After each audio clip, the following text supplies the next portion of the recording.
جب حضرت حسین رضی اللہ تعالیٰ عنہ کا سر مبارک شہادت کے بعد یزید کے محل میں لے جایا گیا تو ظالموں نے کیسے گستاخی کی اور مذاق بنایا۔ دوستوں، حضرت حسین رضی اللہ تعالیٰ عنہ کی شہادت کربلا کے میدان میں ہوئی اور حضور اکرم صلی اللہ علیہ وسلم کی پیشن گوئی سچ ثابت ہوئی کہ کربلا کا یہ میدان تکلیف کی اور آزمائش کی جگہ ہے۔ آپ اندازہ کریں، انسان اگر موت کے ساتھ لڑے تو وہ تکلیف کی بات نہیں ہے، لیکن اگر بیوی بچوں کے ساتھ ہو اور دشمن پکڑ لیں تو اس سے زیادہ آزمائش تو دنیا میں شاید ہی کوئی ہو۔ لیکن اس کے باوجود حضرت حسین رضی اللہ تعالیٰ عنہ نے صبر اور استقامت کا مظاہرہ کیا۔ یزیدی لشکر کربلا کے میدان میں آپ سے غیر مشروط بیعت لینا چاہتے تھے،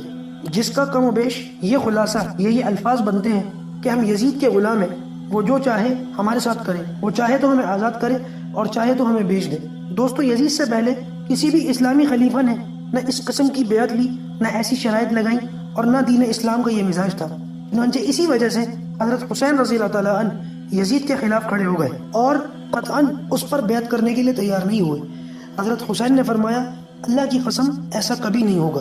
انہوں نے اپنی جانب سے 3 آپشن جو پیش کیے وہ یہ تھے کہ یا تو آپ مجھے جہاد کے لیے جانے دیں کہ میں اپنی زندگی جہاد میں گزار دوں، یا مجھے مدینہ واپس جانے دیں اور میں اپنی زندگی وہیں پر بسر کروں، یا مجھے یزید کے محل میں جانے دیں کہ میں اس سے آمنے سامنے بیٹھ کر خود بات کر لوں۔ لیکن تینوں میں سے کسی ایک آپشن کو بھی قبول نہیں کیا گیا، اور وہی بات کی کہ جسے آپ کسی طرح سے قبول نہیں کر سکتے تھے۔ اس سے معلوم ہوتا ہے کہ حکومت اور اس کے افسران ہر طرح سے حضرت حسین رضی اللہ تعالیٰ عنہ کو صرف زیر ہی کرنا چاہتے تھے۔ چنانچہ پھر ہوا یہی کہ حملہ ہوا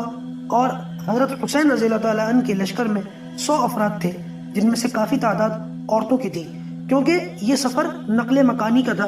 ہجرت کا تھا، کوئی جنگی لشکر نہیں تھا۔ لڑنے والے تو کم ہی افراد تھے، تو ہزاروں افراد سے کہاں تک لڑائی ہوتی۔ یہ کے بعد دیگر سب افراد شہید ہوتے گئے، یہاں تک کہ حضرت حسین رضی اللہ تعالیٰ عنہ بھی لڑتے ہوئے بہادری کے ساتھ شہید ہو گئے۔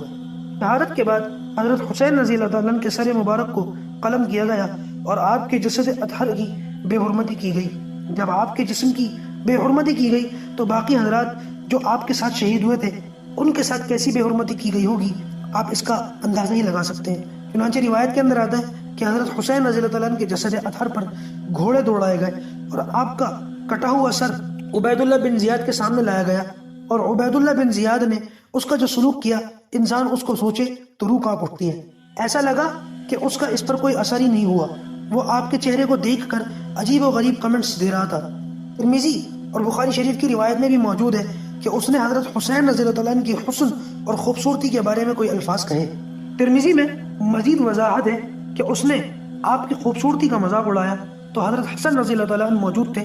انہوں نے فوراً اس کی اس حرکت پر سخت احتجاج کیا اور اس سے کہا کہ یہ تو نبی پاک صلی اللہ علیہ وسلم سے سب سے زیادہ مشابہ شخصیت ہے کہ تم ان کے حسن کا مذاق اڑا رہے ہو تو نبی کریم صلی اللہ علیہ وسلم کا مذاق اڑا رہے ہو۔ بعض روایت میں ہے کہ اس نے اپنی چھڑی ماری اور اس چھڑی سے حضرت حسین رضی اللہ تعالیٰ عنہ کے ہونٹ مبارک پر ٹچ کیا، جس پر حضرت انس رضی اللہ تعالیٰ عنہ نے